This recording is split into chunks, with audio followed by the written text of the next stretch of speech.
All right, thanks for tuning in to another edition of Our Lad's Guide to the 2017 NFL Draft on the Prime Sports Radio Network for this Thursday, the 4th of May, 2017. And actually, this could be it for the 2017 NFL Draft on this show. Next time we talk, we'll have a review, which kind of talks a little bit more about the 2017 NFL season, but that's in about a month from now. We'll talk more about that in the coming weeks. Let's introduce our draft analyst and GM national scout from ourlads.com, Dan Chonka, to the program. And Dan, you had some time now, a little bit of time to clean out, all that junk in your brain from the last few months and coming back from the draft. So your review guide is next, though. So no sleep for the weary. You'll be hammering that soon enough, won't you? Yeah, and tell you what, Greg, it's kind of fun because you get to see how teams are going to use these guys, and obviously the wide receivers are going to be drafted as wide receiver, but I'd like to see Carolina how they're going to use McCaffrey and Samuel, and see it during OTAs, and then and then the early camp, the rookie mini camp, and then the OTA, see how all these guys kind of fall into place. So sure. It'd be and the undrafted free agents, just because you're always going to get some of those undrafted free agents that pop up and really have good OTAs and everything, and you don't want to get too excited because you're not in gear, full gear or anything, but at least somebody's going to get some exposure. All right, so let's get started. We did the AFC yesterday. We'll do the NFC today, starting with the team that had the first pick in the NFC before they traded it, and that was San Francisco. And as we start in the NFC West with the Niners, when I look at this draft, I kind of break it down in two parts. I break it down with the first two picks, and of course, the fact that they were able to get some additional picks on the Chicago trade, which was an excellent move. No doubt everybody knew that by John Lynch. And then being able to get Reuben Foster way back down and trade it back in to get him at 31. So I sit there and I go, Foster, Thomas, great draft. The rest of it, I don't know. I'm a little bit that's where you come in, because I don't know, especially the CJ Beathard pickup at 104. That was probably the one that I'm still not sure of why they did it. But you tell me, how did you think about the rest of the draft past Thomas and Foster? Well, Beathard was our top senior quarterback coming into the fall, and I kind of feel bad for him because he didn't have any receivers. And true, if he had receivers like Chad Kelly down at Ole Miss, those 6'2", 6'3", 210-pound guys that run 4 or 5, I think you'd see a different guy because he has great arm strength, and frankly, he played with a lot of possession type receivers, and then his best one got hurt. So and then Kittle, the tight end that was drafted at 146 for San Francisco, he was injured part of the year, and he is a good tight end. I mean, I can see Shanahan using him like a Jordan Reed kind of guy, move him around, and he's faster than Jordan and probably got better hands. But Jordan Reed, if he can do what Jordan Reed did for the Redskins, that'd be a plus pick. Now, I had him down a little bit because of the injury and things, but I can understand why they drafted him. Do you think when a guy is drafted with that pick and that placement that's a quarterback that's a quarterback that they believe has the possibility of starting for them? Correct, right? A third rounder, I think that not right away, but down the road maybe. Right. Well, I look at Kirk Cousins went in the 4th round, and of course Shanahan had a lot to do with picking him. So I think that there is a sense of that. Yeah, that if he develops, he could certainly compete for a starting job, and at worst will be a solid backup guy. He's very smart. He'll pick up that offense really quickly. Yeah. He's a West Coast offense guy and all that. So yeah, I think that when you're drafting a guy in 3rd round, you look down the road, say 3 years, he has a chance to compete for a starting job. Yeah, because you don't. I don't think teams go in and say, all right, let's take a quarterback in the third round because yeah, he's probably not going to start, but he's going to be around the league for a while, be a good backup. You don't do that in the third round. Right? I mean, that's a little too early to go for a guy that you really don't believe has starting ability. I guess unless it's a luxury pick or something, which we know it's not for the Niners. So we got to believe that they actually think that maybe someday this kid could one day be a starter for them. And I'm not slamming that at all. I just wanted to make sure we got that clear that's what they think of Beathard. Okay, but was there a pick in their draft that you thought that you liked later on? DJ Jones maybe in the 6th? I liked him, but I also liked Joe Williams from Utah. Big speed guy, good size. He was really good the week of the East-West. Got a chance, see him firsthand. So, I like the Joe Williams pick. DJ Williams as an under tackle, as a shade guy, yes. But, one of my favorite guys is that big corner from Colorado, Akilo Witherspoon. And a little bit underrated, but I tell you, he got those long arms. He's a long guy. I think that, he's going to be a guy competing. He'll be one of the top 5 corners there. Okay. And what about the Trent Taylor pick? 5th round, a very deep draft of receivers. That was a little high, don't you think? Yeah. I mean, he was a free agent. He's got, he's quick and everything, but, he's not even the same caliber as Austin Carr. Yeah. Who went as a free agent. Yes. He's not even the same stratosphere. Okay. So, Trent Taylor's, shorter arms, quick and stuff like that. Got pretty good quickness, but not as quick as Carr. So, and taking him at 177 and then seeing Carr go off as a free agent, I don't know about that one. All right. I'm sorry. I guess, Taylor 177 sure was. So. Okay. All right. And by the way, as we mentioned yesterday, San Francisco also brings in KD Cannon as a free agent. Right. Cannon might actually be better than Taylor. Oh, he is. Well, there's no question. He's got big time speed. He is better. I mean, there goes the question: why would you pay a guy $35,000 signing bonus as a free agent instead of you could have got Trent Taylor for $1,000 as a free agent? And why do you think Taylor, a player like Cannon, and we understand the system, and most of the Baylor receivers haven't produced. A few have, but most of them haven't. But were you surprised that, or why was the reason that Cannon completely slipped off the board a couple of years ago? This kid came out in his first year, and it looked like he might have been one of the all-time best receivers in the program. Sure, maybe he dropped off a little bit, but the program went through a lot of changes the last year, as we know. Right. No, you're exactly right. I think that he's a vertical guy. He's got to learn to run routes. But, a guy like Taylor does too. And he was from a spread system and he played in the slot. And, Cannon, but one thing, he does have big speed and he stretches everything. And, he probably, like a lot of those Baylor guys, have something in his background. Okay. So, yeah, exactly. That would probably, but anyway, no, I would have done that the other way around, believe me. All right, Arizona is next, and Arizona looked like they had a good draft. Reddick, Baker, first 2 picks. We knew they lost a lot of key players in free agency. We talked about this was a team that had so many needs after heading into last season as one of the favorites to maybe win the NFC, and it just shows you how quickly things can change in a season. They did not go out and get a quarterback. So they're still going to go with Carson Palmer, of course, and hope that he can hang around for maybe an additional year past 2017. But they get one of your favorite sleeper tackles, Will Holden, in the 5th. They get Dorian Johnson in the 4th. So 1, 2, 4, and 5 look like good picks. I'm wondering about that 3rd pick though, Chad Williams.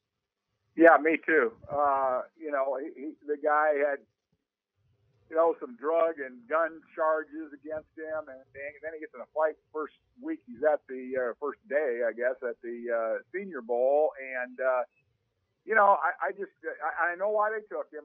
He ran fast his pro day because he didn't go to the combine.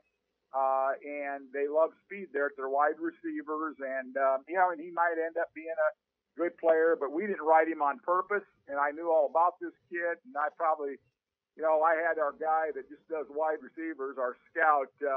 I just said, hey, don't even write him up. I said, we'll put him down there to free agents. I mean, that's the way I feel about the kid. So, I mean, I know about him. I know, he's a draftable guy and all that, but, I'm one of those, I'd let somebody else have him. Who was you out of the players that I talked about, and even TJ Logan in the 5th round with that offense is not a bad pickup. Who did you like the most? Which pick? Well, 2 of those guys are my favorite guys, with Budda Baker at free safety, and then Reddick. Those are 2 of my favorite players in the draft. And then the lineman, like you mentioned, Holden, I like him. He's a smart guy. He's a tough guy. Is he, a super athlete and all that? No, but he's a pretty good athlete. And Dorian Johnson is a good player. I guess he has some kind of liver thing that knocked him down. But I mean, he's okay to play and everything. But I think some teams were concerned about it. So obviously he fell to the 4th round because he was rated a little higher. And then Logan, here's TJ Logan from North Carolina, who's a big time kickoff return guy. And I think another guy that's kind of underrated a little bit, at least under the radar, and I think he's going to make the team as a special team guy, is Jonathan Ford from Auburn, safety corner, from Auburn. So, I like their draft with the exception. I mean, and I know why they took Chad Williams, and a lot of teams probably took him off their board, and some teams say, hey, we'll take his speed. So it's just a matter of what you like to do. Still, I mean, what really is the question, though, is, and look, we're not going to like every pick a team makes, and they had definitely had a good draft, but no quarterback. They could have drafted Nathan Peterman. No tight end, which that offense, Carson Palmer hasn't had a tight end to throw to ever since he's been there, unless, of course, Nicholas finally steps up. With the losses on the defensive line, no defensive lineman picked, no corners picked. I mean, there were some positions that they didn't even touch that they have issues with, and then that's the reason why you wonder why go out and get Williams, even though we kind of figured they were going to grab a receiver at some point. Yeah, and I think that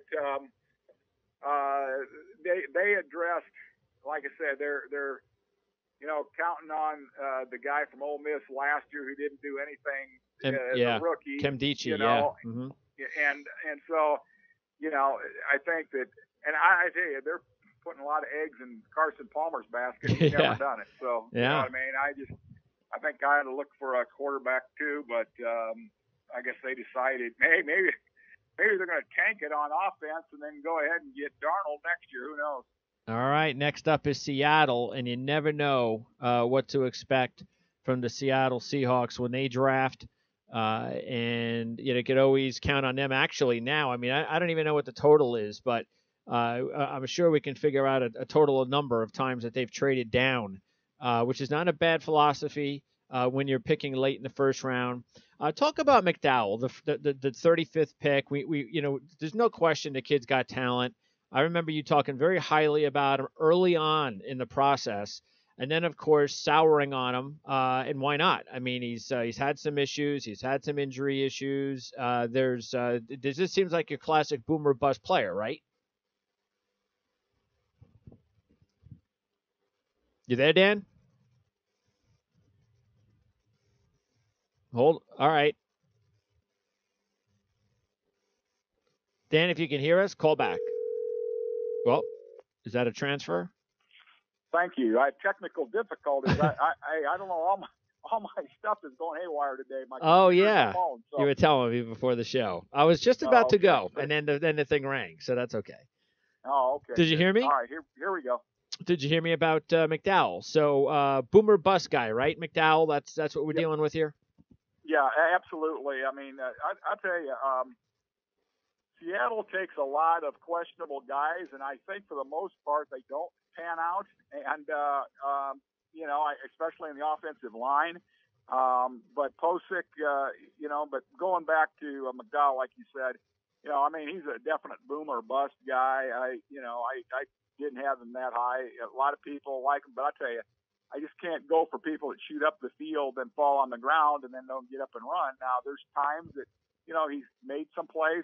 To me, what he really is, Greg, is an anchor defensive end in a four-man front, not a pass rusher, but just an anchor end, the left defensive end. So, but, they might move him down inside, try to use him as a penetrator, which, he's flashed at times shooting up the field things, but, there's a lot of, you look back in history in the last, 10 years, Michigan State's had a lot of those linemen that had flashed in college and done some good things. They get in the NFL, they're just a guy. No, that's true. No question. So. They've had some really good defenses over the last 3 or 4 years. And I don't know. I mean, has there been one of those guys, D'Antonio's coach, that's come in and been a real good player? Not in the defensive line that I can recall. I'm trying to even think of a linebacker. Can you think of a linebacker the last several years? I mean, he's had all those really good linebackers too. Right. Guys that, they make teams play, and they're like a backup or special team guy. Yeah. Not to be the guy. The only guy that you can think of is Kirk Cousins. Yeah, right. Nobody would have thought that. I take that back. Hey, we got a pretty good running back over there at Pittsburgh. Oh yeah. On offense, that's the strange part, isn't it? Is that we're talking about guys on offense for a program that has been basically a defensive team since D'Antonio's been there. Right. That's a very valid point. I mean, we're looking at remember the corner that went to Minnesota? He's having trouble. That's right. Waynes. Yeah, that's right. So, you're right. Defensively, they haven't. So, and I think, unless I miss my guess, Malik McDowell's going to be in that same boat. Pochik, is he? Because is it possible? Because when he was picked, and I talked about this over the weekend, I was like, well, leave it to Seattle with the offensive line issues to draft a center when the one guy on the offensive line has done anything the last 2 or 3 years is the center. Justin Britt. So I couldn't figure that out. I guessed because Britt could play other positions that they were going to move him out of there. But then I said, well, why would you move the guy out when he's found a home and he's been playing well there? So does Pochik move out and play a different position? Yeah, I think so. I think that they're talking about even using him as a tackle. You know, and which, I mean, to me, he is your perfect swing guy, playing center, guard, tackle, and things. But again, their offensive line is in flux, like it always is. The guys they took last year didn't do anything for them, and you remember me talking about the Boise State lineman, Oswanami or whatever it was. I couldn't believe they took him, Yes. And he just, he's there. And but then they had to have a guy that didn't play in college, a basketball player, Font, played the left tackle. I mean, it's a mess up there. If it wasn't for Russell Wilson, I don't know where they'd be, to be honest with you. Oh, out of the 4 DBs they drafted, and they drafted 4 between the 3rd and the 6th round, anyone stick out for you positively? Well, see, Griffin's a fast guy, not a good tackler. They took him at 90, surprised me. I like Delano Hill from Michigan. They took him a little bit, late. They took him 5 picks afterwards, but he's a free safety. But no, I like him. He's got good range, and I think he'll make the team. Obviously, I like Tedrick Thompson. Thompson and Hill play with us at East West, and Thompson's got really good instincts, and they got him, right where he probably should have been drafted, a 111, right in that area, and good player. And I tell you, Mike Tyson is really interesting. He's more of that hybrid guy. I gave him a free agent grade. We knew all about him. We're all, and I know, some of our scouts liked him better than that, but I didn't know where he's going to fit for some teams. But he's not a bad player, but he's, the coaches there thought he was kind of a free agent guy too. So, they took him at 187, which they could have gotten probably a lot lower.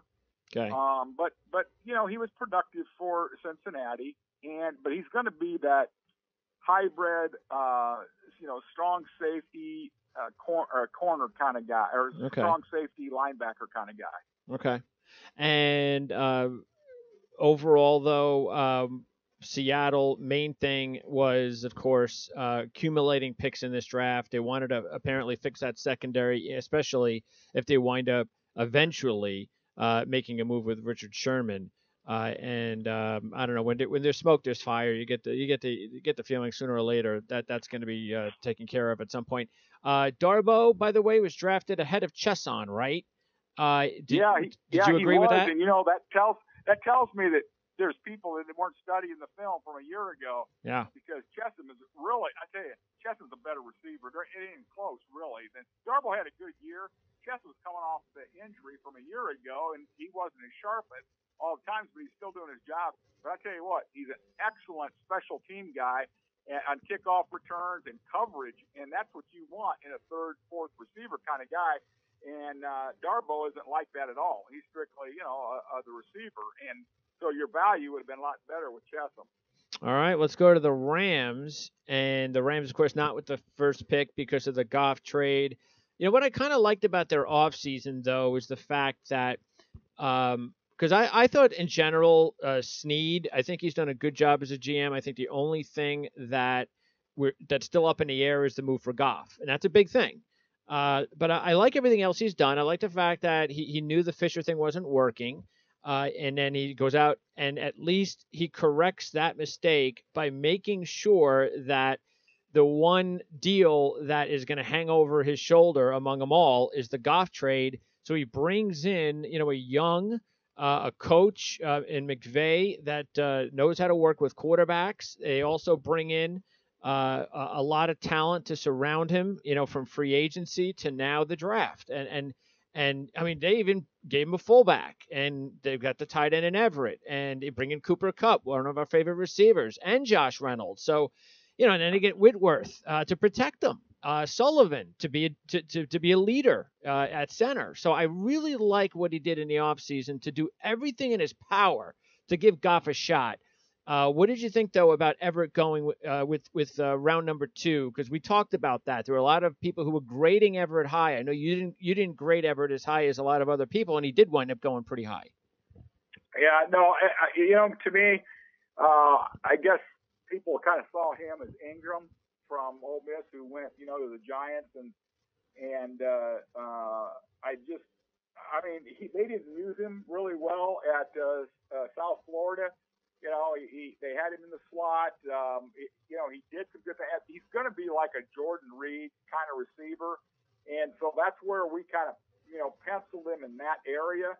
So I think that's where, they've made a lot of mistakes on tight ends since they've been there. But to take him in the second round at 44, no way. I mean, there's a lot of other tight ends that, I would have taken, but we'll see whatever it does, but I don't know if they think he's going to be Delaney Walker, but Delaney Walker went in the 5th round, so sure. That was way strong in my book. Yeah, and I mean, because I think I'd make the bet 10 times out of 10 that Cooper Kupp's going to have a better career than Gerald Everett, and he winds up going in the 3rd round.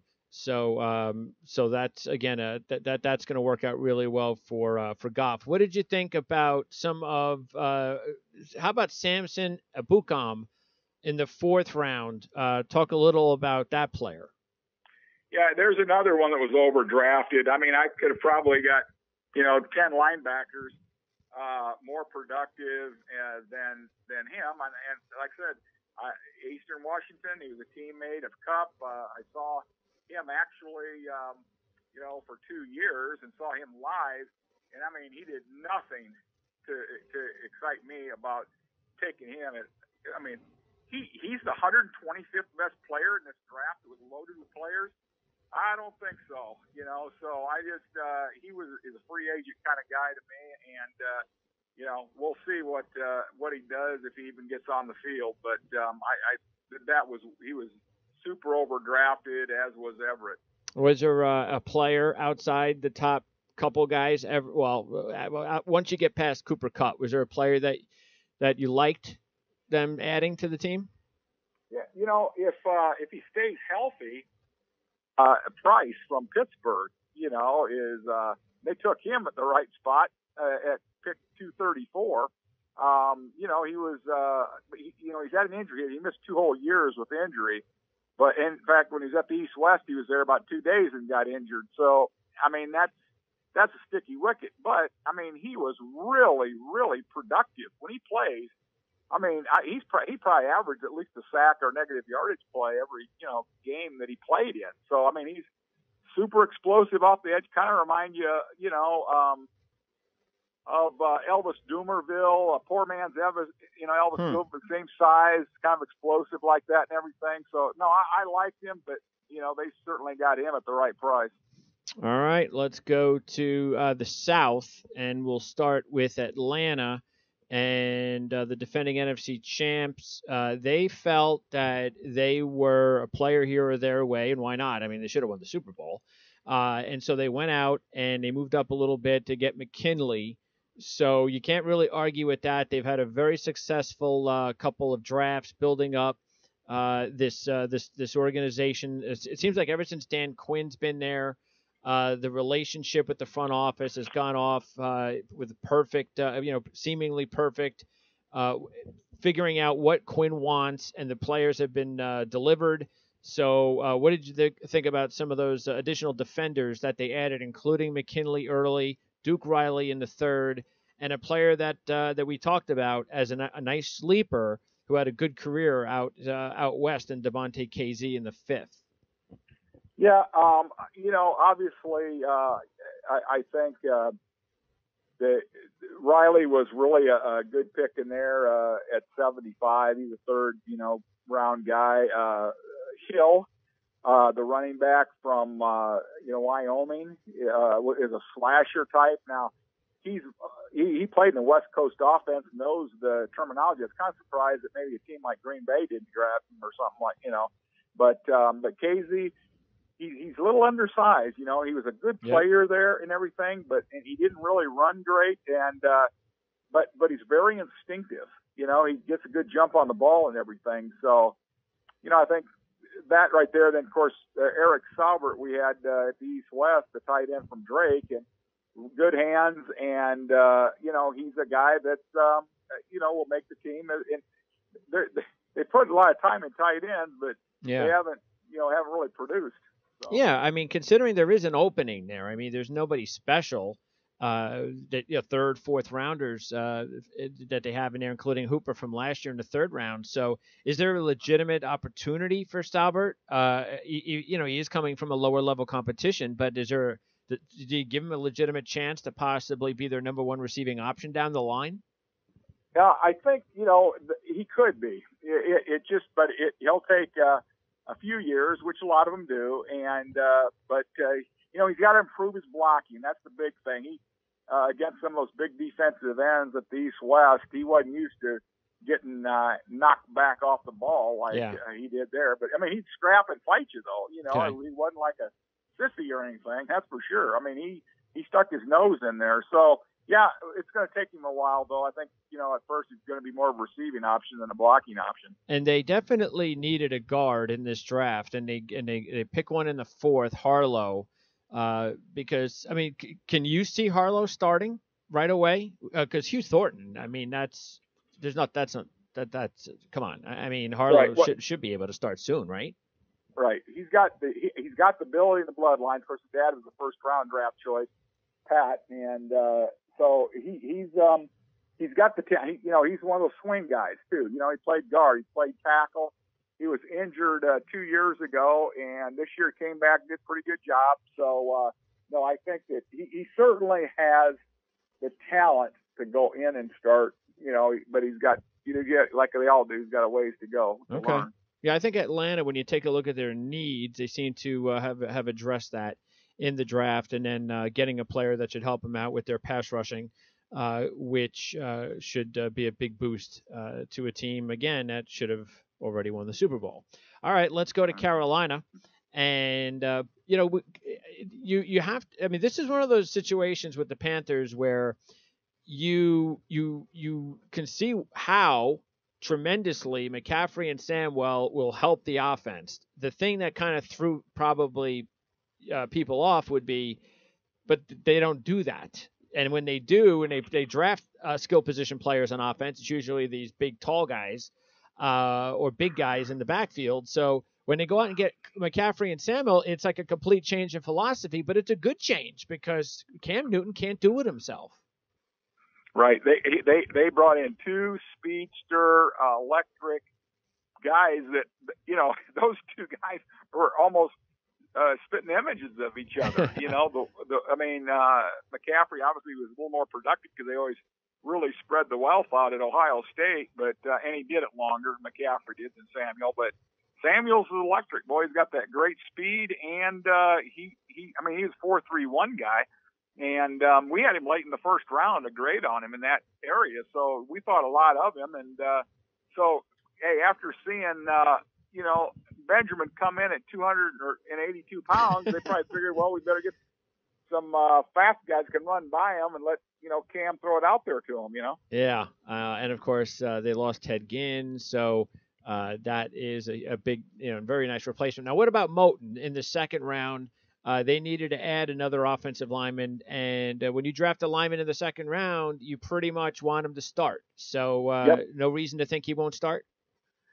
No, I tell you what, if he picks up things quickly, he's got to go inside. I think he'll have a problem. He did play some guard before they moved him out to tackle this year at Western, and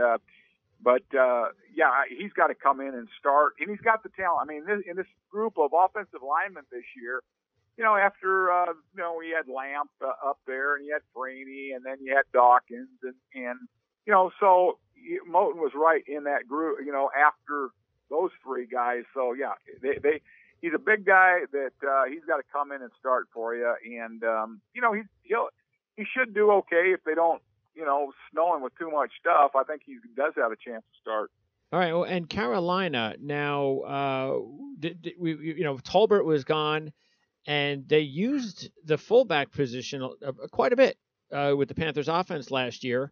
So they drafted Alex Arma in the 6th round. I didn't see him in your guide. So what about Arma?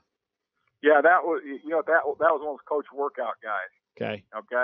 That you got 128 colleges to look at, and then you decide to take a defensive end, which he played as a fullback. Oh. Okay. At a workout. So, no, he wasn't in there. We had three guys that weren't in there. One, I still can't understand why he wasn't there, but because I knew about the other two guys. This guy here, he wasn't, I looked at West Georgia and he did nothing for me. He wasn't a pro prospect, but they're going to use him as a fullback, and because he wasn't a defensive end, he wasn't a tight end. So I guess they're going to use him as a fullback from what I understand. Yeah. And I didn't understand the Butker pick as well. I don't know what that is. I haven't done enough research post-draft to find out if there's something wrong with Gano, or I don't know. I mean, Gano's a good kicker. I don't know why they would spend a 7th rounder on Butker. There must be a reason. Well, I tell you, sometimes kicking coaches, like I said, they go in there to work people out, and they see this guy, and the coaches don't look at the whole country. They look at the guy they're looking at. You know what I mean? That you think they'd look at the whole country, but if the scouts don't give them, kickers to look at, like I'm sure he looked at Elliott, and I'm sure they looked at Gonzalez, and he might have said, well, this Butker kid can, do this for us, that or they can just say, hey, we're going to spend a 7th rounder on instead of bringing in a veteran guy and pay him a certain amount for camp or all that, we'll bring this guy in and just keep Gano's leg alive. Yeah, I don't know. Maybe there's a contract thing that they're going to eventually have to deal with Gano. I don't know. I mean, I thought he had a strong leg. I don't know. Maybe I can't figure it out. But anyway, they must camp guy. Okay. And what about Hall? Now, Hall was a 3rd round pick. We know they needed to add some youth at defense. They let Ely go. They basically replaced him with Peppers. So you knew they needed to get a little bit more youth there. Did you like Hall in the 3rd? Yeah, he's not a glass eater, but he's a good solid defensive end. He played opposite, of course, Garrett Miles, and he played opposite, and so he's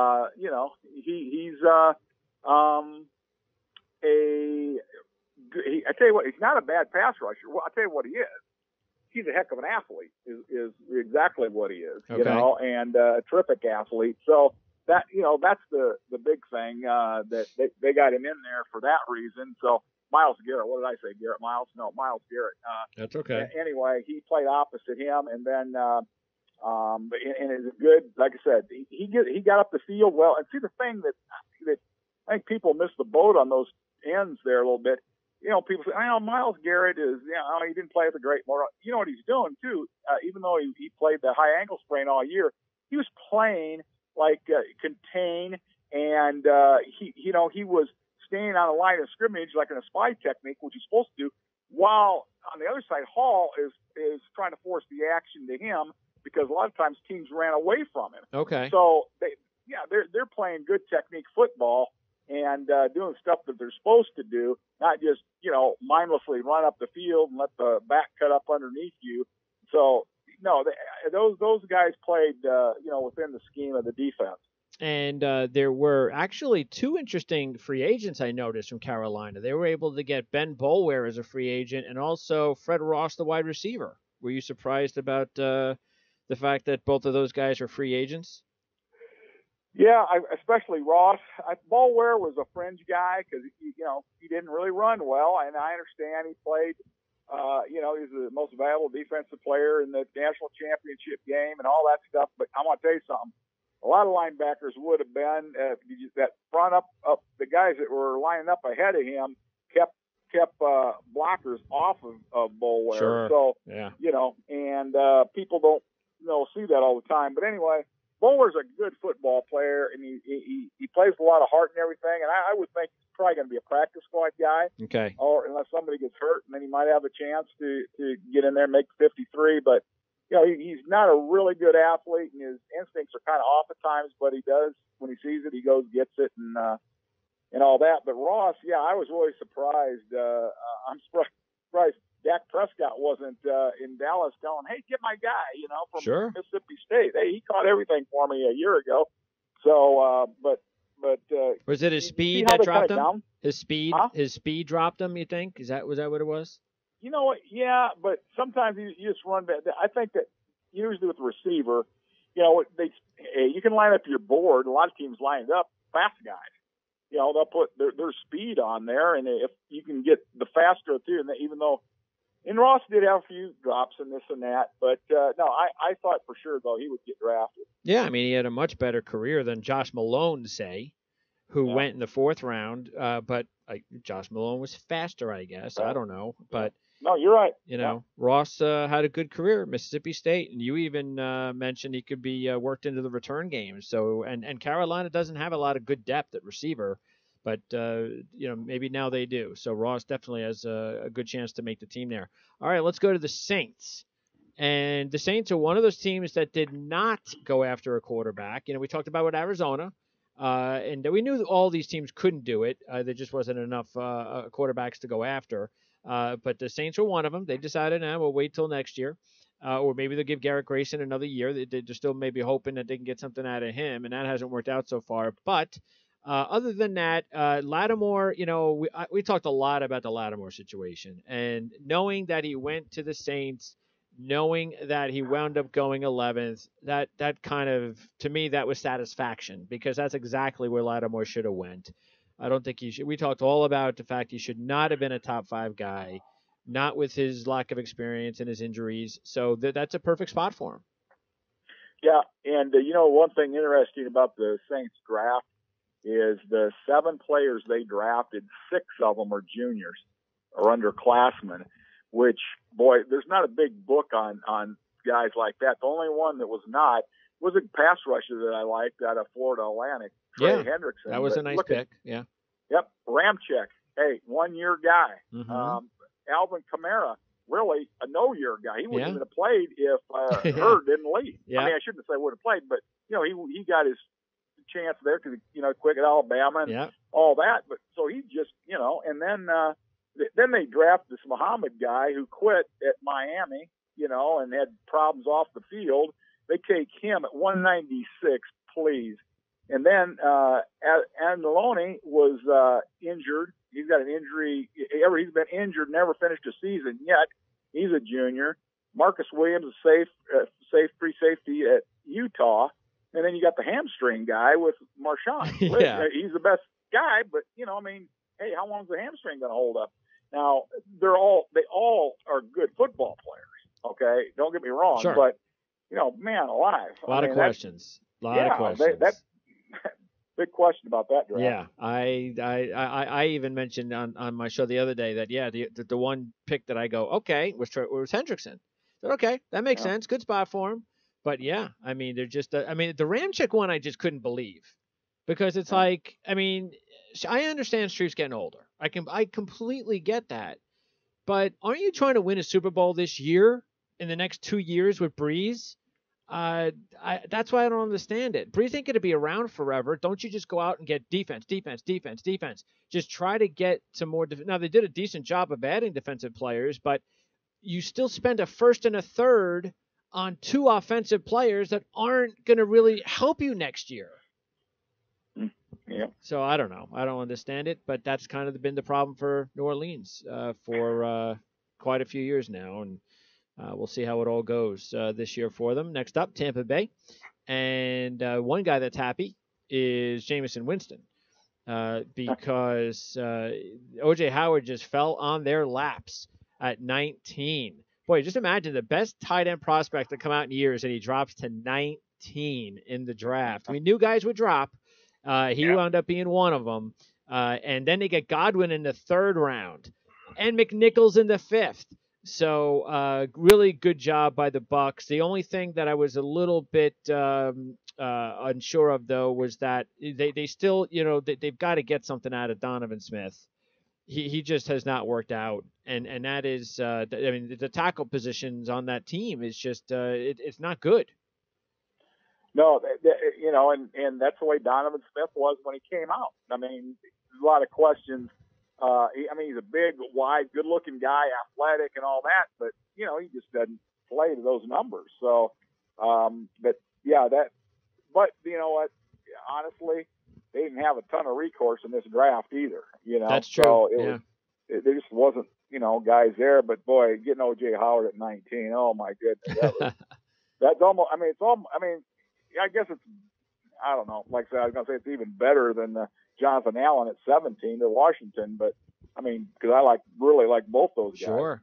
Yeah, incredible. So now, and then, of course, Braid actually played well last year. So you add Godwin. We knew they had depth issues in the skill position, for the passing game for Winston. And now all of a sudden he's got Howard and Godwin to go, and McNichols because he's a receiver threat. So wow, that's a very successful draft just by talking about those guys. What about defensively? What did you think about Evans and Beckwith 2nd and 3rd? Yeah, you know what, Beckwith if he's healthy, he's really what he is, the downhill tackle to tackle thumper kind of guy, Mm-hmm. And but he wasn't able to go through a lot of off season stuff because of an injury, but. He'll be a good player for him, and he played with Quan Alexander, who's already there, and Quan's doing pretty well. So, and then Justin Evans was, I don't know why he fell off the screen to some people, but he's a good football player. We liked him. Now we had him in the 3rd round, but they took him in the 2nd. But he did a lot of good things at A&M. He lights you up now. They had 2 good safeties there, and the other guy be coming out this year, but Evans is a good football player. Yeah, and I see for me, for someone like me, and I don't watch the amount of film, of course, that you watch, but for someone like me, it's to notice a safety. It's because he's doing something while I'm watching games, and he made plays when I watched them, so yeah, not a surprise that he went to the Bucs. Now, the one position I thought that I was a little bit surprised they didn't add was a corner. But then again, I also mentioned an offensive tackle, but like you said, it wasn't like they had a lot out there. But with the deep corner class, I'm kind of surprised they didn't grab one. Next up, let's move on to the North Division and the big Chicago Bears move. So nobody can really understand this. This really doesn't make a lot of sense on so many levels. And I think one of them that's kind of getting overlooked is the fact that, John Fox is not a spring chicken. I'm pretty sure John Fox wants to win now. And for them to go out and get a quarterback when he could have used, they didn't draft an offensive tackle, a wide receiver, a defensive end, a linebacker, and a corner, and they needed all of that. Yeah. No, you're exactly right. In fact, they grabbed 3 small college guys, a guy with coming off a broken leg, and then a quarterback that got drafted probably too early. So, I mean, he did get drafted too early. So, I mean, that's what you're looking at. Jordan Morgan at guard, he won't play this year. And if he gets on the field, because he was at the Senior Bowl and just got, whipped like a yard dog. It was ugly. And then Shaheen, no, he's going to be okay. Here's a big guy that basketball player, pretty athletic, can run, catch the ball pretty well. An underclassman at a small college, but he was big, I guess you'd say a mid-range basketball recruit. He played basketball in a school there in Pittsburgh, and then he transferred to play football to Ashland. And should he be drafted in the second round, though? That was too strong. Yeah, you're right. That was too strong at 45. No question about it. They felt they had to have a tight end, but they could have got, a comparable tight end, probably. Although like I said, he's 278 and ran pretty good. So, but still, I thought that was way strong. And then Tariq Cohen, he's a pinball wizard. I mean, he bounces around and gets through little gaps, and he's like Darren Sproles, that kind of guy. And very productive in his league. And then, of course, Eddie Jackson, I think, is really a good football player. Played corner as an underclassman, and then broke his leg this year. But good football player. Yeah, it's just that some of the moves. I mean, again, you have Glennon. Did you need to draft the tight end in the second round? Do you really need Cohen? I mean, Howard had a heck of a season last season. So, right. I mean, I whatever. And this is surprising because we talked about it. I thought Pace has done a good job with them. He's just got to hit on Trubisky. That's it. He's got to hit on him. That's the big one. And by the way, is this now further proof that when we talk about the draft every year, whenever we talk about quarterbacks, no matter what you think, you're just going to have to put the quarterbacks like 1, 2, 3 or 1, 4, 5, or because they're just always going to be drafted early, no matter how weak the class is. Well, you saw a few years ago that Emmanuel was the only one that went to the yeah, that's 16. true. That was the only one. Then, Geno was in the second round, and, they did not that year. There wasn't many quarterbacks taken either. So, but yeah, this group here, like I said, it was not a good group of quarterbacks, and they all, 3 of them were in the top 10. So, was there a big difference, right. by the way, when you were thinking about that from that draft? Did you rate it as a big difference? I mean, I haven't looked at the what was that 2013 that came out, the Geno draft. Yeah. So do you remember how you graded those guys compared to these guys? Oh, they were. I mean, these guys here, the top one we had was the 20th pick in the first round, and that was a reach, I think, Trubisky. But, I knew all of them were going to go higher, but I wasn't going to put them above where I had them graded. So, we grade them what we grade. We grade guys what we grade them, and, we don't do what other people do, try to win the mock draft contest, you know what I mean? Because I could care less about that. So, how did that go, by the way, the mock draft real contest? Good. Oh, I think we had 700 entrants or something, and I think that I want to say June 1st is when the winner is announced, because our guy that does that is tallying and working on all those things with his algorithms and all that stuff, and you got to go through. Now, of that 700, I'm not sure how many were full 7 rounders, but okay, they're doing those. And then I think what we will do, Greg, this year too, is I think everybody that did a 7, and no, I haven't told anybody this yet, but I think that what we'll do is all the ones that went 7 rounds, we'll go ahead and send them a draft review too, and for their efforts for, going ahead and doing the full 7 rounds. So we'll go ahead and that's good do incentive that for them. We didn't announce that or didn't put that in the rules or anything, but I think that hey, if they're enough of a fan to spend time, they're trying, and a lot of them were very good. I mean, they were very well thought out. And like I said, everybody can do 1 round or 2 rounds, but when you start getting to 7 rounds, you really got to love it, Absolutely. All right, let's go to Detroit and the Lions. they got themselves a thumper at linebacker, and they needed one. The linebacker position, especially in the middle, has been a problem for them. Injuries of that sort. So you can't really blame them for going after Davis. And look, that was also a problem for him a little bit last year. The scheme had to be run a little bit different than what Terrell Lawson would like. So they had Tabor, Davis, and Reeves Maven early. A lot of guys on defense. Michael Roberts might have been a little high. They get Kaya a little late, and Galladay might have been a little high, but that was a spot where we talked about they needed a receiver with size, and Galladay may not be Bolden, but I think he's already the biggest guy on their depth chart that actually should get some playing time if he has a good preseason. Yeah, no, he's a big target, and I know that he was all set to play in the East West. Then he got an injury, and when he was working out for the combine and all that stuff, and it was too bad because I know the guys that were the coaching receivers were looking forward to working with him, and of course Roberts did show up, and that was I mean, we liked him like in the 5th round, and so that was big strong guy and all that, and then Ledbetter, defensive lineman, that he's kind of a swing guy, defensive end, and can play down inside and be a nickel rusher from the inside. Mm-hmm. So that we liked. Thought that was and then they took some taking a corner like Agnew at 165, that was way strong, I thought. And I tell you what, I like Reeves Maben. Okay. But he was nicked up this year, and then O'Connor taking him late was fine. I thought Kaya, I thought that he would go a little earlier than that, but obviously he didn't. What was the reason? I mean, we talked about his size.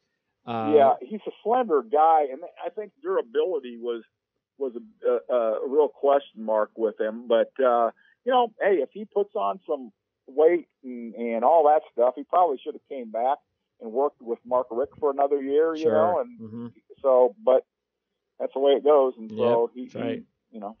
And you know what, I like what I'm seeing though from Bob Quinn and what he's building here, because I do too. He's putting together a tough team, a physical team. We see by the 2 linemen he brings in free agency. We see with Davis as his middle linebacker. That's why I was a little bit surprised he didn't go after maybe a guy that, as we talked about, maybe another running back, because Abdullah and Riddick are coming off of injuries, and Zenner's the only true back there with size. But everything else, boy, it sure looks like, and then even Roberts, the tight end he picked, that was probably, isn't Roberts one of the better, bigger, maybe guys that has an opportunity to be a decent blocker too? Oh yeah, no, he's not a bad blocker at all. I mean, he came in to the East West in high 259, something like that, but he played a lot of the year at 270. Okay. So yeah, he's one of those big guys that posts up and catch the ball and block. All right, let's go to Minnesota and the Vikings. You take a look at what they did. They were able to grab Dalvin Cook at pick number 41. So this is one of the red flag guys that we talked about. You throw the red flag out, and he could have been a top 10 pick, and it wouldn't have been a surprise at all. That's how talented he is. But how surprised were you that he went 41? I guess not too surprised, considering Foster was all the way down at the 1st round. Right. And now I talked to some people at Alabama yesterday, and I guess they really haven't announced officially about that shoulder, but then I saw something that, he might have to, there's a definite concern that some teams thought he definitely had to have a shoulder operated on again. Yep. And because what he did, I guess he didn't use the Alabama doctors. He went outside which is crazy because, Alabama's got the best of everything. Mm-hmm. And he went outside that. And so that's going to be anyway. But going back to Cook, I mean, you're right. He would have been gone in the top 10 if he didn't have the off-field stuff, and it's still going to be a concern. I'm sure, Rick Spielman told him that, hey, you got all these hanger-oners, and they're not in our locker room, and they're not going to be, you got to, keep your nose clean while you're here. You know what Sure. I mean? And so we'll see. But he's gonna. He could do stuff that Peterson couldn't do, like catch the ball out of the backfield. Yeah, and with Latavius Murray is no prize. So, I Right. mean, Cook's better than Murray. So it's just a Yeah. matter of him staying a good soldier, like you said. Now, were you surprised Bucky Hodges went down to the 6th round? I was. And the reason is, I think he kept telling everybody, well, no, I'm a wide receiver. No, they said, no, you're not. You're going to be a tight end. No, I'm a wide receiver. No, you're, and I think that he wanted to be a wide receiver. And I think that, but yeah, I was shocked because his athletic ability and stuff. I mean, you could have put together, a highlight film of him, and he looks like a first round draft choice. You Sure. know? Yeah. So, so if he steps up and plays to his athletic ability and size, that would have been an outright steal at 201. Yeah, you got to feel it was one of those situations where they were just surprised that probably he was on the board because it wasn't a basic need position for them. Right. So they just said, hey, why not? Let's grab him because they had 7 picks out of their draft from the 5th to the 7th round. So give me a player in there besides Hodges, 5th to the 7th round, that you think has a good chance of being a contributor. Well, I think let's see. Well, he went in the 3rd, Joel Johnson, and I think Jack Tocho could be the corner from North Carolina State. I liked him. He's got good size and everything, but he's another one of those guys. There were so many corners out there, and we stacked him out. I got a heck of a report on Joe, but I didn't put it in, or Jack, but I didn't put it in the guide. I gave him a priority free agent grade, but I think he's a chance to do something. Rodney Adams he's a skinny guy, but he's got a chance to do something with South Florida. Stacy Coley is as talented as probably the receivers from the say the top eighth receiver down to the 20th, but he's he's on his own agenda. Okay. He didn't play in the East-West because he thought he was better than the East-West, and he was a pain in the rear end the whole time trying to, make contact with him and do stuff. And they had the same problems with him at Miami. Okay. So I think a lot of teams just say, hey, screw it. What I mean? We'll take him late, but he's immensely talented. And then Elijah Lee from Kansas State is a very athletic, weak side kind of linebacker. Ben Gideon, is he'll be a backup guy on the inside, play special teams. That's will Elijah Lee. So I think those are all pretty good picks. And then Isadora, he's kind of hot and cold. And then I like Eflin, who's going to play guard. I guess Berger, you're going to play Berger at center or play him at guard, and then Eflin will play the opposite whatever way Berger goes. Okay. Let's go to Green Bay to end the discussion in the North, and they did. They did a good job, Ted Thompson, with grabbing a lot of players that were need positions. I think the only position that they didn't touch that I thought they would was guard, but then, of course, they added Jerry Evans late, just actually before the draft. So really, they did a good job.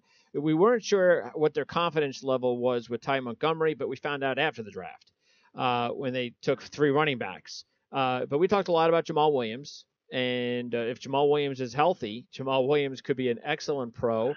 I mentioned Aaron Jones from UTEP. I know you didn't really grade him well. Was it the combine though or excuse me, his pro day that boosted him into the 5th round, Aaron Jones? I don't know. I thought that was way strong for him. I don't know why they took a little guy like that in the spread offense. I don't know because he's going to have to learn their offense. And like I said, they took 3. They took another Mays from Utah State who was injured all year. We gave him a free agent grade, and he went in the 7th. And they probably took him as a throw-in because he did have some talent, but he didn't do it this year. And they took Kofi Amachi from South Florida, who, he's just a guy. You know, I mean, I was shocked that they drafted him because they wouldn't have needed to draft him in the 6th round. They could have got him as a free agent. So, but I like King. I like Beagle. You know, Josh Jones is an athlete, but not necessarily a real good player, and they took him in the 2nd round. I mean, he's got a lot to learn. I like Williams, the running back from BYU. He's a slasher, and he's perfect. He's a West Coast offensive running back. You know, they would have been better served to grab him, Williams, and Hill, because both those guys are in the West Coast offense and been in a pro-style offense instead of taking a guy, you know, like Aaron Jones or Mays, where they could have packaged that and moved up to get a guy like Hill. But, hey, that's, you know. And then what about the receivers? Yancey in the 5th and Dupree in the 7th. What about those guys? And we have to, of course, with Aaron Rodgers a quarterback, he can make the receivers look better than they are. We've kind of seen that with Devontae Adams, even though he still never should have been drafted in the 2nd round. He's got the dropsies. But what about Yancey and Dupree? Well, Yancey is a very sure-handed guy, and he's a perfect West Coast wide receiver, run the slant type, you know, run that slant because he's 6'2", about 220, and I tell you, he covers up the ball really well. He runs pretty good after catch, and we had him at the East-West, and the coaches really liked this kid. Smart guy, learned quickly. So that could be their guy that's going to make a move to, you know, be in the top 5 receivers. So, and because Dupree, you know, everybody was infatuated with Dupree from LSU, except for our scout that was staying in play for, you know, 3 years. He said that, you know, he said he's going to work out good at the combine and all that stuff, but he said, man, he just can't do it. You know what I mean? And obviously, a lot of people, I mean, he looks good on the hoof, and he got a few plays that he made at LSU. Of course, they didn't have a quarterback there, in fairness to him. But he's more of a track guy than a football player, and I think that was a big concern. All right, let's finish it up with the East, and let's start with the team that I thought had maybe one of the best drafts in the entire league, and that was Washington, which blew me away. That I didn't have any hope for the Redskins after all the turmoil they've gone through and how they've handled Kirk Cousins. But I mean, how can you get so lucky to draft 17 and get Jonathan Allen when it's a major need for your team? I mean, that has got to be one of the luckiest picks in the franchise's history. But then to go out and get Ryan Anderson in round 2 and Fabian Moreau, who we talked a lot about in round 3, and then get a guy that I think, as long as he stays healthy, is going to be the starter there this year, and that's Samaje Perine. Right. And then that's not even counting, you know, they got the Royer, the center, who we really like from Wyoming. Sprinkle, that big tight end that catches everything from Arkansas. And then now they're going to put the Josh Harvey Clemens, who played strong safety at Louisville. They're going to play him inside at linebacker. Oh, okay. They're going to kind of take the play. Remember Cravens went inside last year? Yes. They're kicking him out of there. Now he's going to be back at strong safety, and they're going to put Harvey Clemens on the inside. And then this Robert Davis kid is super productive at Georgia State, ran well, worked out well. And then they got a strong safety, Monte Nicholson, from Michigan State, who we've talked about Michigan State guys, but hey, the guy was a darn good strong safety there, and they got him at 123. So I'm with you. That was, you know, along with what New England did, and making all those trades and getting 7 veteran players for unknown quantities, and plus the 4 they drafted. You know, you guys say Washington. You could argue that was the best draft. Now, why would a guy? I understand the reasoning that that was talked about with Jonathan Allen and how long would he play in the league. But seriously, I mean, that's just ridiculous. How on earth could a guy that talented go 17? I don't know, but I was texting some teams. I might have mentioned this to you, that I was texting some teams as he started going down. Mm-hmm. I said, are the shoulders that bad? And they said no. The teams that I texted, no, his shoulders are fine. You know, so I didn't know what, you know, they didn't elaborate. They just said, no, the shoulders are fine. So I think what happened, Gray, it's one of those deals where, first of all, 3 quarterbacks went that, and I had none of them rated ahead of him. So the quarterback, so that knocks him down a little more.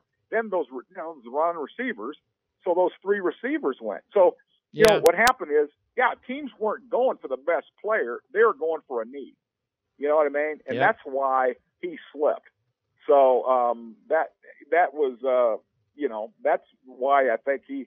But the way it turns out, he's a Virginia kid, so he's happy as plus the Redskins were his favorite team growing up. Wow. So he kind of all fit in, and I think you're going to see an all-pro defensive lineman there. No question. Wow, incredible. All right, that's a draft that could change everything for the Redskins moving forward, because absolutely. They can't expect Kirk Cousins to do everything. He's not Tom Brady. As long as they give him a little running back. I mean, Perrine's got talent. I know everybody wants to talk about Joe Mixon. I get it, but hey, a couple of years ago we were all talking about Perrine. Right. Well, he's the all-time leading one-game rusher in the NFL, in NCAA history. Remember, he broke whatchamacallit's record. He held it for I think 1 week. I'm trying to think who he had rushed for 300 and some yards. But Perrine holds the record now. Okay. All right. So now we go to a team that we go from the team that I thought could have had the best draft to a team that actually I thought had an overrated draft. Maybe you'll correct me. I know it's your former team, but I didn't really get some of the things that the Eagles were doing. Okay, some of the players I get. Derek Barnett, perfect pick, definitely fits there. I like Pumphrey. I'm not, that's okay. I mean, 4th round, I don't know, but all right. But I don't know, the receivers that they drafted, I don't know if they're being talked up like something, and I don't really think that either of those guys are anything to write home about. Sidney Jones has got the injury situation, so I'm not saying I think they had a bad draft. I just think that a lot of people thought they had a great draft, and I just don't. You tell me. No, it wasn't a great draft. I thought it was average is what I gave them. Whereas I gave because we don't give letter grades, as you know, but Washington, I gave them a good plus. Very good. That was like, and then for the Eagles, I gave average because you bring in a corner that really they can say what they want to, but he's not going to be ready to go for a year. I mean he's you're talking about a pro corner against big time, the best receivers in the world, and he has a torn Achilles. I don't think so. So then Mac Hollins, injury guy that was before he was injured. Now really, hey, he goes down. I tell you what, people miss the boat on Chesson if they're looking at Hollins, because Hollins. He does cover kicks. He's a real good special team player, and he's an angular wide receiver. And if he steps up big, then they've hit on him. Qualls, I don't know where you're going to play him because he was playing stand-up defensive end at times over at Washington. So if you put him down inside, maybe he can play in a 3-point stance and give you something. Douglas, he's a 1-year starter. Got to see what he can do. Hey, a lot of those interceptions were thrown right to him. Wasn't like, he's Deion Sanders playing center field and then picks it off and he's a big guy though, but he's got to be coached, but he's got a chance. Pumphrey he's going to take Sproul's place, and that's kind of what he is. He's, a little guy. Gibson, 1-year guy really, and did all right. And then Nate Gary, what he is a hybrid, linebacker safety, guy that, that can't really play and cover deep. And of course, Barnett, now he's not a quick twitch guy, but he's a relentless, just great football player that was very consistent over his career. Love him. I hope that he can get around those big tackles with long arms because, everything he does is it's not a lot of natural talent, but it's his ability and his heart to get to the quarterback. So, okay. And I talked to some teams that were really, really close to him. In fact, guys that played at Tennessee who know the situation, and they really liked him too, but they just were worried about that quick twitch that the defensive line coaches like to see in a guy. Okay. So but hey, there's a lot of guys quick twitch that aren't relentless either. You know. Didn't you think like it would have made more sense for them to draft like say Jamal Williams 2 spots after who went to the Packers because you already have Smallwood, and they really need a starter. I mean Ryan Matthews will be hurt by week 2. Right. So don't you think that they would have been better off with a guy that could actually give them a good 15, 20 carries? Yeah, either him or Hill. Or Hill. I think either one of those. Yeah, either one of those guys. Yeah, I agree. Because they got to get unless they feel like they can get they're going to get somebody I don't know who's out there that in the free agency, but I don't know. No, I think that's true. Jamal Charles just signed with Denver, so yep. And he always wanted to play for the Broncos, according to that. But Chiefs, I'm sure he did that on purpose. Yeah, I don't know. Maybe the Eagles should have also signed Woodhead. Why don't you just bring them all in? Bring all the shorties in. All right. And by the way, Sidney Jones, he's that guy that you said you don't like as a tackler, right?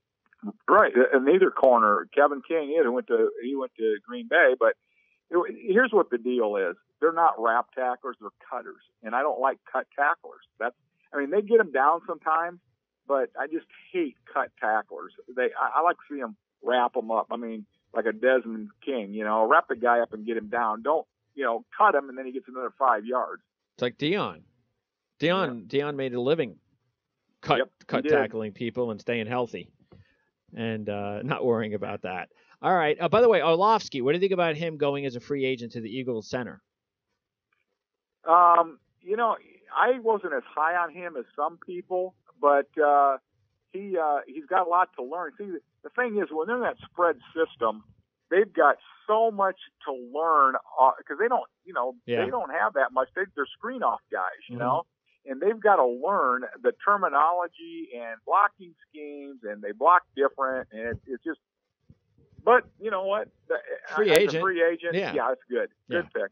All right, Dallas. 2 more to go. We'll go with Dallas, and but Dallas did well. You knew they needed defense, and that's exactly what they did.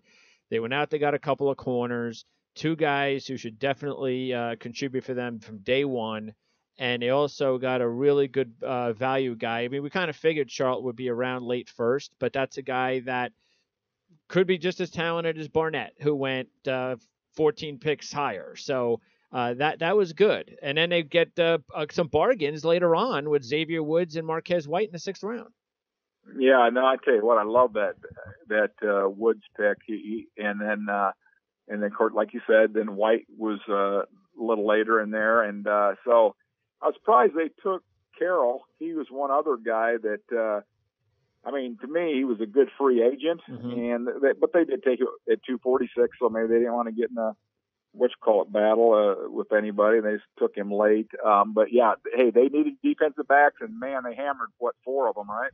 Yeah, so 4. And then Charlton, if he gets to be as relentless as a guy like Derek Barnett, he's really going to be something because he's got more talent than Barnett. God given, sure. and he's longer and everything, and bigger, and so. If he cranks it up, they really got something there because I like Azui, and then Lewis is obviously going to be their nickel guy. Now Ryan Switzer is another one of those small guys, but he's kind of like Beasley. Beasley, there, that was kind of surprising that they went with a guy that Beasley did a good job for him last year. Yes, yep. And so that he kind of fits in there, and then Noah Brown has got some talent, but he didn't play a ton because of injuries and stuff at Ohio State, but he does have some talent. So it wouldn't surprise me if he, ends up squeezing in there in the top 5 receivers. Yeah, there were 2 spots that I even though I figured that they needed a receiver, I didn't understand Switzer to that team with Beasley. I also didn't understand them giving whatever they gave, $3-4 million a year to Terrence Williams. I don't understand what Jerry Jones sees in Terrence Williams. Do you understand? No. Nope. So I'm at a loss. And they got nobody backing up Bryant and Williams, So it's Switzer's backing up Beasley basically. And then I was surprised they didn't go after a tight end. Witten's going on 50. So do they really like Rico Gathers? They better not. So no, that was a surprise. They felt like they had to get their defensive backs squared away. But yeah, they could have. They ended up signing a couple of tight ends. Okay. Jarwin, out of Oklahoma State. Okay. And somebody else, another tight end. So yeah, they did at least sign a couple free agents. I mean, they could have drafted Leggett instead of Switzer. And yep. Leggett could have fit in a lot better there. But all right. Anyway, it's a good draft for the Cowboys. They did very well on defense. It's exactly what that team needed. All right, let's go. Finally, ended up with the Giants, and the Giants surprised some by going with Ingram over Njoku. So what did you think about that? I know when I put out my report, I actually mentioned that if Njoku was off the board, I wouldn't be surprised if they went with Ingram. But I didn't expect them to go with Ingram if Njoku was on the board. Yeah, I think what they decided there, they want to use Ingram as a big wide receiver and kind of a Jordan Reed kind of guy, and because I'm sure that McAdoo, he studies all the West Coast film like all those guys do, and they're looking at how Gruden's using, Jordan Reed, and Ingram's faster. Now he'll have a share of drops, and the big thing that Ingram did was down the seam. I can't tell you how many seam passes I saw the guy catch. That was his thing, and he can beat coverage down there, even in the NFL. They're gonna believe me. There's gonna be guys keeping an eye on him as being a seam runner, and So I think they'll use, and they may even use him. With Marshall, getting old and stuff like that. Maybe they'll throw him out at wide out too, because that speed, you got to respect the speed, and they may, do that. So, but yeah, and I understand now. And both guys, Njoku, he is not a great blocker either. Mm-hmm. You've seen his giant frog stance, and he's got to extend and do better. But he gives you effort, So he was supposed to run in the 4.4 something. What the coaches told me, and of course he didn't run that fast. He ran 4.6 something, which is fine. He's a first round guy though, athletically and everything like that. So I think they just decided they'd go with Ingram to use him a little more as he can be a little more diversified weapon, than Njoku. So that's why they, I think, decided finally on Ingram. And then it was a smart move to pick up Webb. Geno's on a 1-year deal. They're not even going to see Geno unless Eli gets hurt.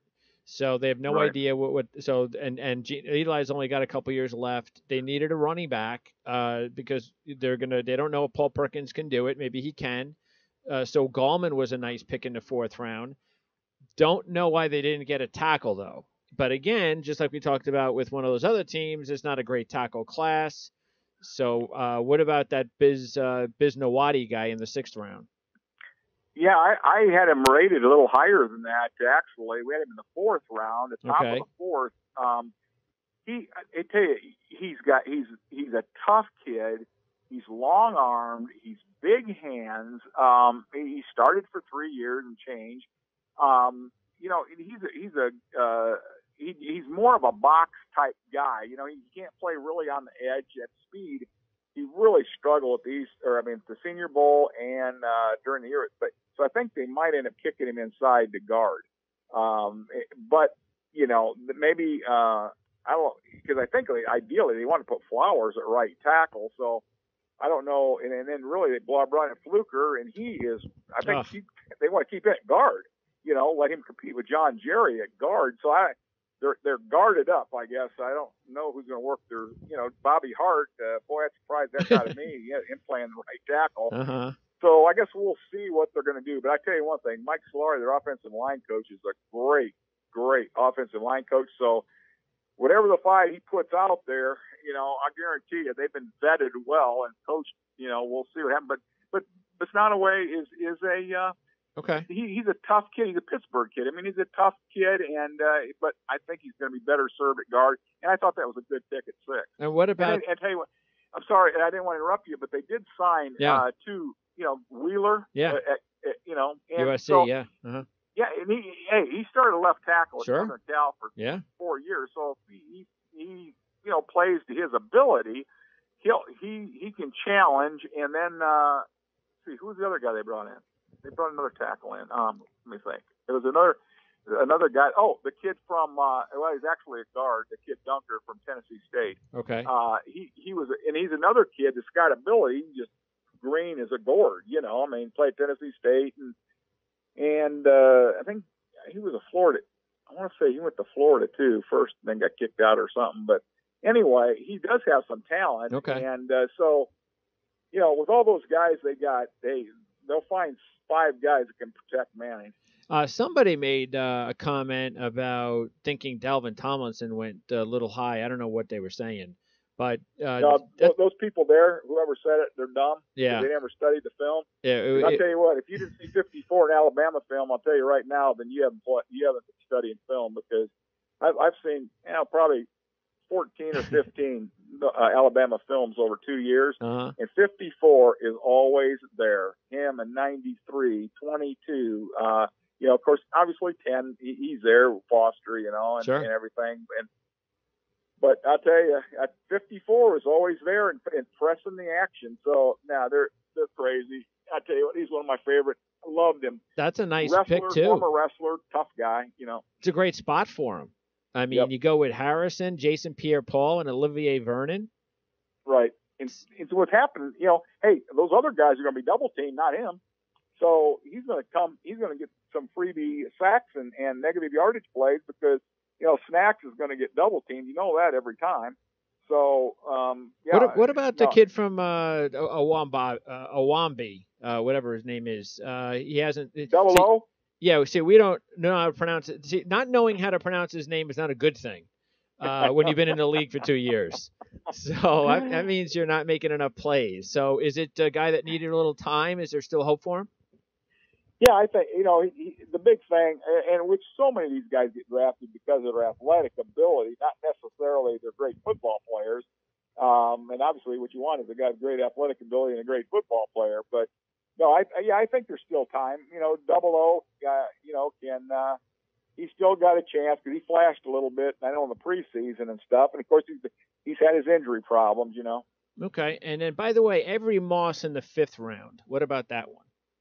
Yeah, you know what? He was with us at the East-West, and I studied him quite a bit there at Youngstown State. He, the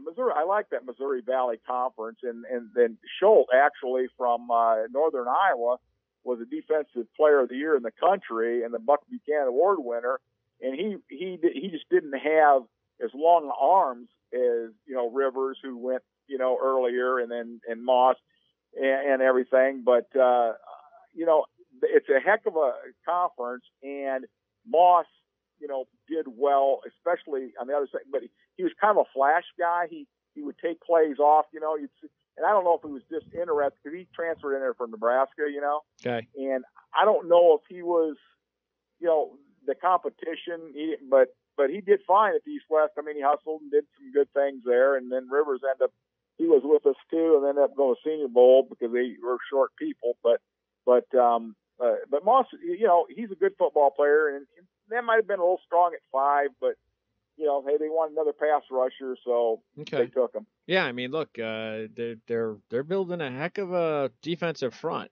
on paper with the Giants, and we know that when they've won their Super Bowls with Eli, that's what was their strength. Now, the difference, though, that I wanted to ask you, because they haven't taken care of their linebacker, especially the middle linebacker position, since Antonio Pierce.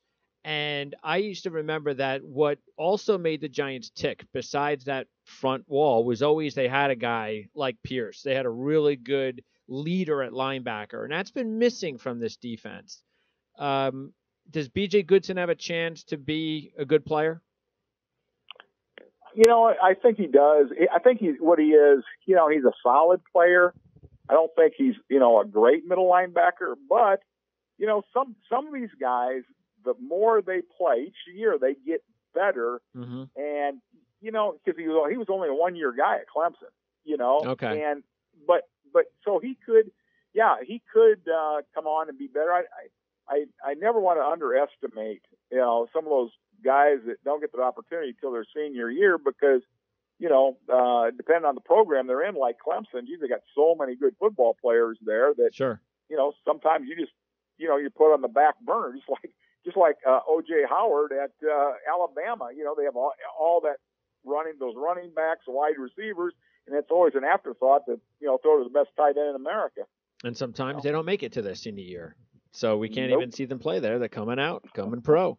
All right. So that'll wrap it up for our review here, our 2-day review, AFC, NFC of the 2017 NFL Draft. Now, we will talk again in about a month. That's when your review guide will be out, right? About a month? Right. Officially, it's after OTAs. Okay. Whenever the OTAs end is usually that within a few days, then we'll get it to the printer and get, because we want to put in, how these guys fit into their new teams. And we'll be interested to see, hey, let's, like Jamal Peppers, hey, he's going to go in that weak safety slot up there. We want to see him play there. Or do they say, well, maybe he can't do that, but he can do this. So, sure. And see how, Ingram, is he going to be, well, now all of a sudden, are they going to put him in the slot out there, or they're not going to make him a catch tight end? He's not big enough. He'd get killed. So they'll flex him out, which they haven't really put. But are they going to go to a different offense where, they're going to have 4 wideout type guys, with Shepard and that. So, just see what teams are experimenting with and what they're doing with these guys in OTAs. All right, so that's when we'll talk to you again. In the meanwhile, you're just going to keep pumping out the free agent updates and then locking them into the rosters on the depth chart, right? Yeah, absolutely. We had a pretty big, a couple teams last night, but the funny thing is, a lot of teams haven't released them yet. You see all the scuttlebutt out there saying, well, my guy signed with so-and-so. Well, yeah, but officially, no, they haven't, Or one thing gets a lot of these guys confused is there's the workout guys, and then there's guys that have signed as free agents. The workout guys don't make the roster until the NFL sends say, hey, what I mean, they have those workout camps, and see, when I was scouting, we never had that. You signed a kid, he was on your team, he's there. There's none of this, workout stuff, bring in 30 guys and work them out and pick 1, 2, or none, and then all the agents say, well, hey, we had our guy sign the free agent. No, you didn't. Yeah, you signed for a free agent camp. So that's why you're hearing it, because the agent wants to get it out there, even though they're not signed. Right. Okay. Yep.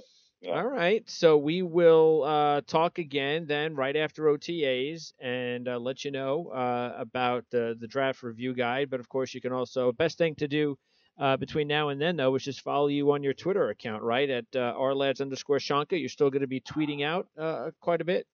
Yeah, well, in between, all my odds and end work studying, because I can't wait to start looking at these guys again next year. Obviously the quarterbacks are supposed to be decent, and then Alabama's got a couple studs again, and looking through these, I think there's going to be some more offensive linemen next year that we didn't have this year, and of course the quarterbacks may be a little better, and but hey, things never stay the same. You either get better or worse, and always look forward to seeing it. By the way, where did this Josh Allen as a top 5 pick or something come from? I mean, I'm a Josh Allen fan. I love everything that Craig Bohl is doing at Wyoming. How can you not? You hope that you're kind of witnessing another Boise program shift there. But really, is he supposed to be, if he comes out, of course, is he really supposed to be up there with Darnold and Rosen? Well, I heard scuttlebutt that he was thinking about coming out this year, and I'm thinking, what? I looked at him and said, no, that's not.